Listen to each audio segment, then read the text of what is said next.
अस्सलाम वालेकुम नाज़रीन हजरात, मैं हूँ अलीशा रब और आप देख रहे हैं तस्नीम टीवी।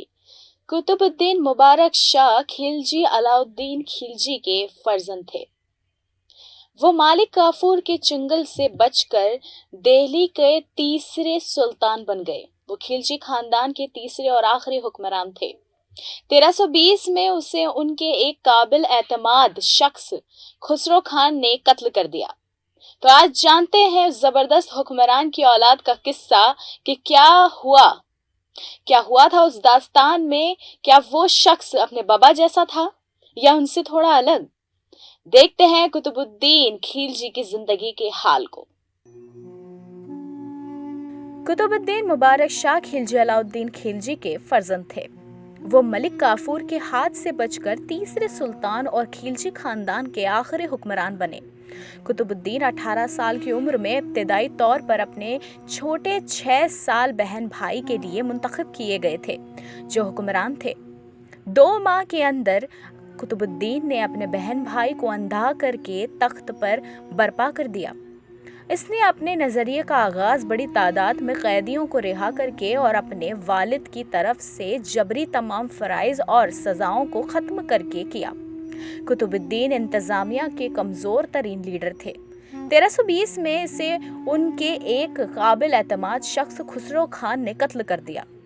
इसने अवाम की खैर सगाली हासिल करने की कोशिश की, तमाम कैदियों को रिहा कर दिया। इसके बाप के हर बेरहमाना ज़बाते को नोच डाला। वो रईस जिन्हें उनके वालिद ने जलावतन किया था वापस बुलाया गया। जो इलाके के लिए गए थे उनके मालिकानों को वापस कर दिया गया।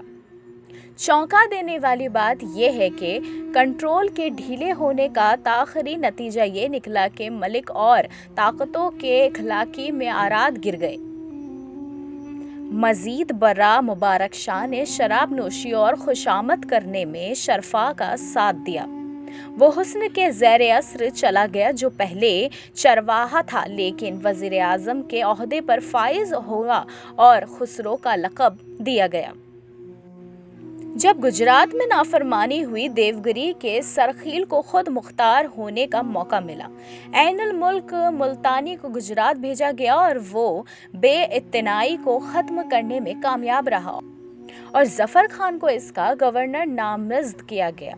1317 में मुबारक शाह उसे फतह करने के लिए खुद देवगिरी गया और देवगिरी का अलमबरदार हड़पाल देवा अपनी राजधानी से भाग गया।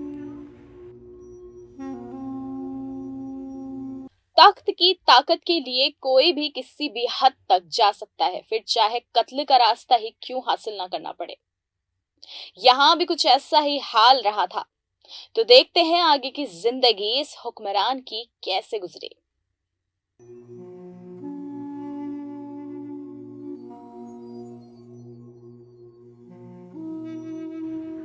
जब मुबारक शाह को कत्ल करने और खज़र खां की औलाद को तख्त पर बिठाने के लिए दिलचस्पी पैदा हुई, मुबारक शाह असदुद्दीन के एक कज़न ने उसे अबूर किया। मुबारक शाह को मलूस होने का इल्म हुआ और उसे मौत के घाट उतार दिया। बिलाशबा खज़र खान, शादी खान और शहाबुद्दीन को भी फांसी दे दी गई। मुबारक शाह ने खज़र खां की बेटी से शादी कर ली। दक्कन में मुबारक शाह का कारनामा उनके सर पर पलट गया। उन्होंने खुद अपनी तमाम तरक़ौत ख़वातीन और मज़ाह निगारों की सोहबत में लगा दी। मुबारक शाह ने खुसरो और उसके मुआवनीन पर एहसानात की बारिश की। उसे खुसरो के खिलाफ मुख्तलिफ नोटिफिकेशन दिए गए। बहरहाल उसने उनकी बात सुनने से इनकार कर दिया। उसने खुसरो को एक मुतबादिल ताकत रखने की इजाज़त दी। खुसरो को शाही रिहाइशगाह के अंदर रहने की इजाज़त दी थी। इसके रिश्तेदारों और दोस्तों को बाकायदा रिहाइश के इंतज़ामात में दाखिल होने की इजाज़त थी। मुबारक शाह को ठिकाने लगाने के लिए खुसरो ने एक जाल बिछा दिया और 14 अप्रैल 1320 की रात खुसरो के दस्ते बाकायदा रिहाइश के इंतज़ामात में दाखिल हुए और मारूफ दरबारों को कुचल दिया। खुसरो ने खुद मुबारक शाह को बालों से पकड़ लिया और उसके एक शागिर्द जौहरिया ने उसे जख्मी कर दिया। मुबारक शाह का सर काटकर बरामदे में फेंक दिया गया।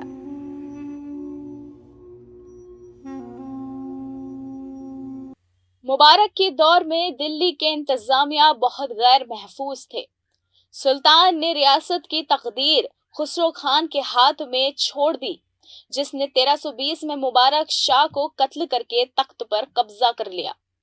और इस तरह से हुक्मरान का किस्सा भी यहाँ पे मुकम्मल हो गया। यहाँ पे ज्यादा साल तक कोई हुकूमत नहीं रही इस हुक्मरान की। तो अब आगे का जो किस्सा होगा वो होगा कि ये तख्त छिन के किसके हाथ में गया और किस तरह से फिर वहां के सुल्तान ने सल्तनत को आगाज किया। तब तक के लिए देखते रहें तस्नीम टीवी का ये खास प्रोग्राम दास्तान-ए-हिंद। अल्लाह हाफिज।